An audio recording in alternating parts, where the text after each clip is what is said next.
Walama gaafa jedhu gara seenaan yoo kan ilaallu ta'e walama kan nama yaadachiisu harka muraa fi harma muraa aanolee uummata Oromoo irratti akka sukkannisaa Minilik Oromoo Arsii irratti kan raawwateen kan yaadatamu jechaadha.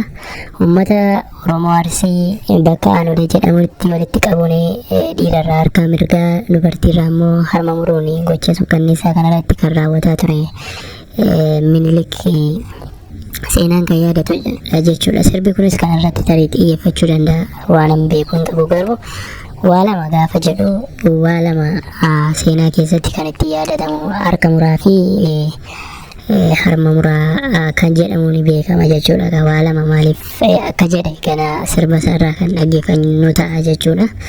Kanas kan raawwatee ajaja bitaa yookaan gita bitaa Arsii godhuudhaan kan Minilik ramadee Raas Daargee kan ture jechuudha. Yeroo harki muraa fi harma muraanii uummata Arsii irratti raawwate jechuudha. Ajajaan waraana Minilik uummata Arsii nagaa fi araara dubbannaa kottaa jedhee aanoleetti akka wal ga'an waame. Uummannis nagaa buusuuf jecha yaa'ee walitti qabame.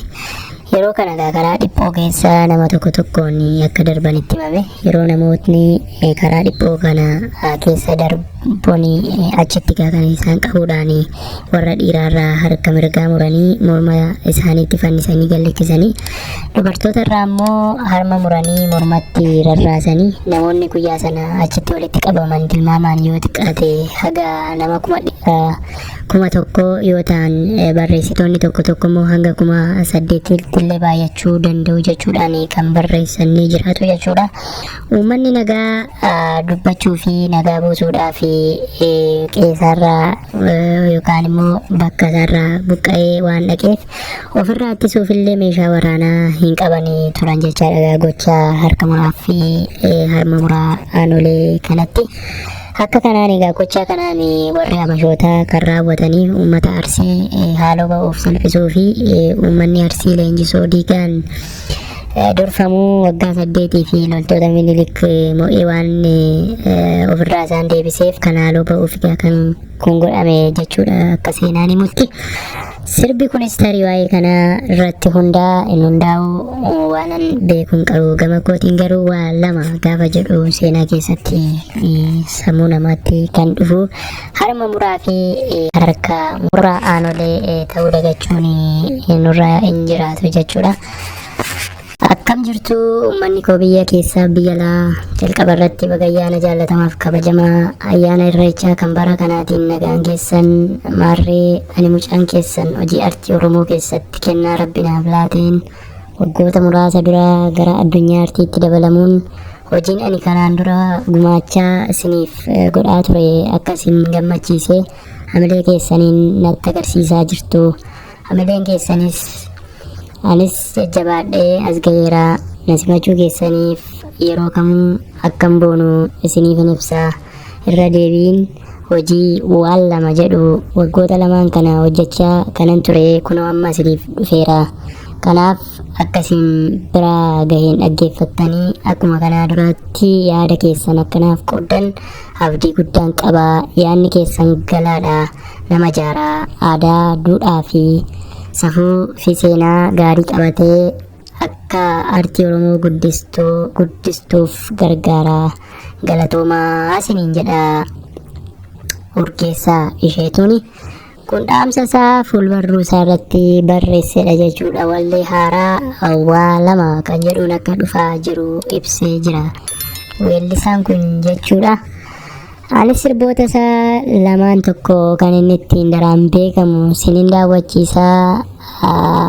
Viidiyoon kun yeroo muraasa gidduutti kan gadhiifamudha jechuudha. Viidiyoo haaraadhaan sirba haaraadhaan dhufaa kan jiru Urgeessaa Isheetu bultoo gaa dhufuutti jira. Nunis qophii taasisaa jirra isa simachuudhaa fi nagaa isin hin daganne kabajamtoota jaallattoota maatii YouTube chaanalii keenya nagaan keenya bakka isin jirtanitti sina haa qaqqabu sina haa ga'u.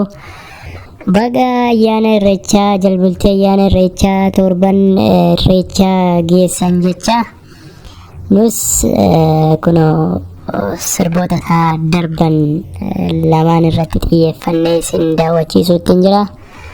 Ani waloo keessanii daawwachiisaa keessanii sirboota haaraa, viidiyoota haaraa, muuziqaa dhimmoota dhiyeenyatti gadhiifamuuf jiran kan gadhiifaman akkasumallee walitti coree fuula miidiyaa hawaasummaa irraa qabadhee kan isiniif dhufudha. Qeeqa kennuu waamilee akkasumallee yaadota gama teeknikii viidiyoo waraabuu qindeessuu